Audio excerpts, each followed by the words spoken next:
Jacques était un séducteur de femmes. Un séducteur. Il avait les mots. Il savait parler. Il savait dire quoi à l'instant T. Jacques est ancien tas.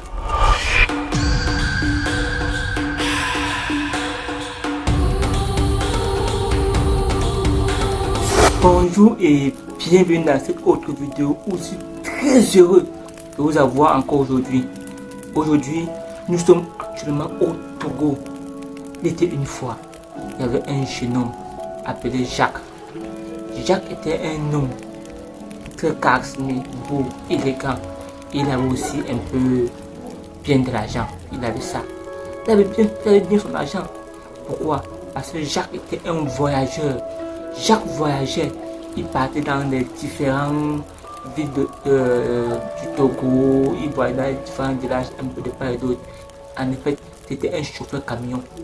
Donc c'était un chauffeur camion. Il faisait le transport dans les villages de part et d'autre. Dans tous les villages du Togo. Jacques, son but était quoi? Jacques était quoi? Jacques était un séducteur de femmes. Un séducteur.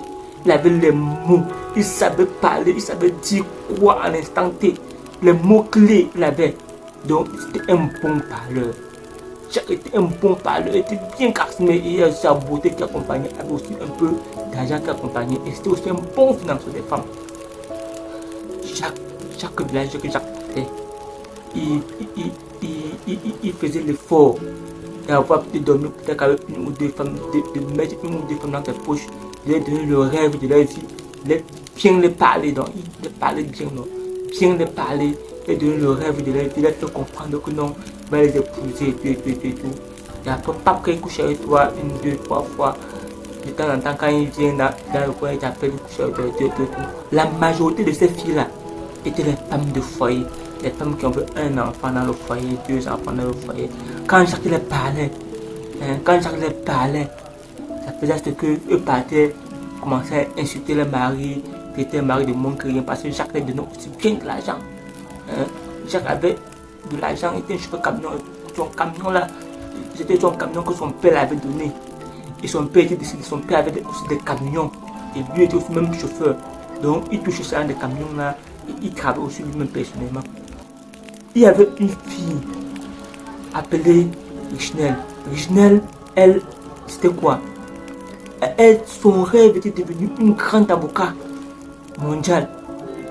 Et Jacques est venu dans sa vie, l'a donné l'espoir, le sourire, la compagnie dont elle avait besoin et le soutien dont elle avait besoin pour accomplir sa carrière.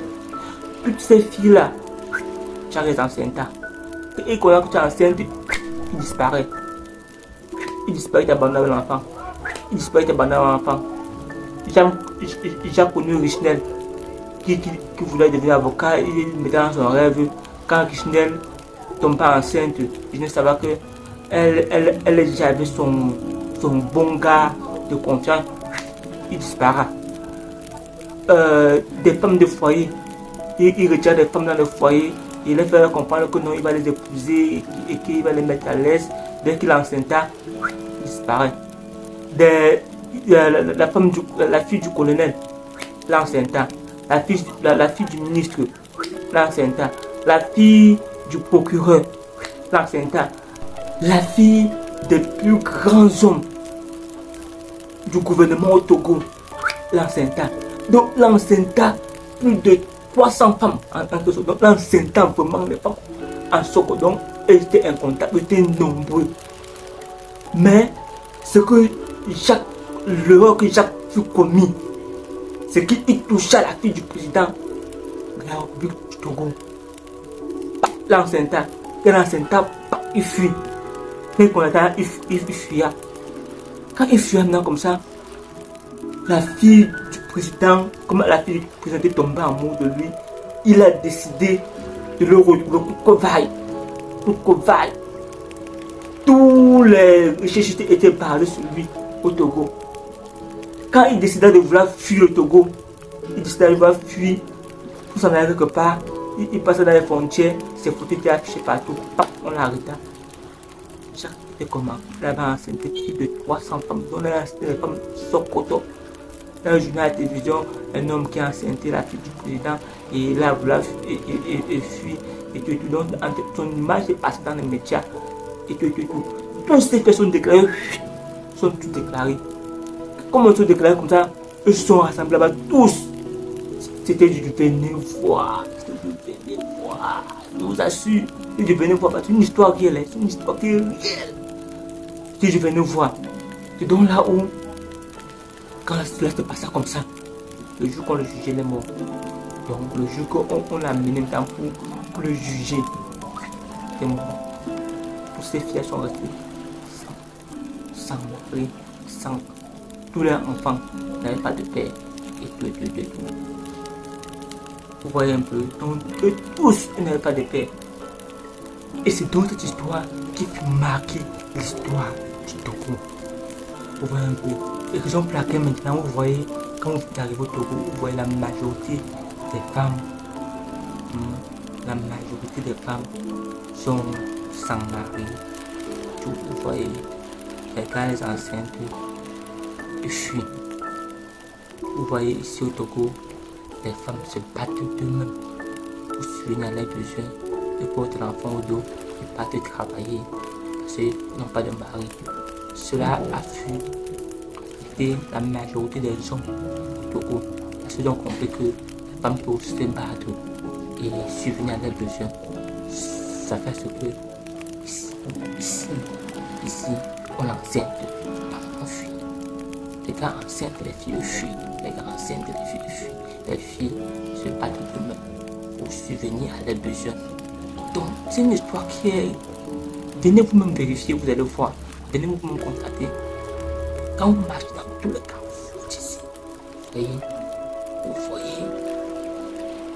il y a toujours les femmes qui se battent jour et nuit pour subvenir à leurs besoins. Et c'est vrai, ce n'est pas que c'est vrai. Donc, c'était tout pour cette histoire dont j'ai partagé avec vous. En fait, aujourd'hui, je m'arrête là. On se dit à très bientôt dans une prochaine vidéo. J'ai même pris une tasse d'eau. Je n'ai même pas bu ça depuis. Je bois un peu.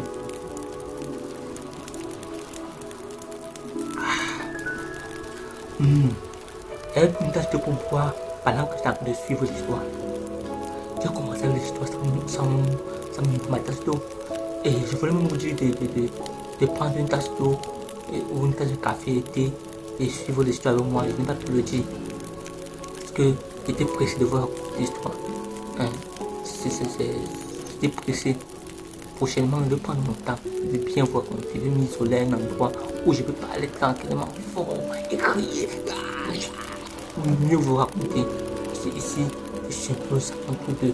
Vous voyez un peu, je suis un peu aux alentours là. C'est pas un peu trop fort, vous me comprendre de parler. Et puis ça va créer des polémiques entre nous. Et tout. Oh, pourtant, je suis là pour un bon bout de temps. Pourtant, je suis au Togo pour un bon bout de temps. Ça fait quelques jours en quittant ici. Donc, c'était tout pour cette vidéo. On se dit à très bientôt dans une prochaine vidéo. Pour des histoires réelles. Je ne sais pas dans des pays.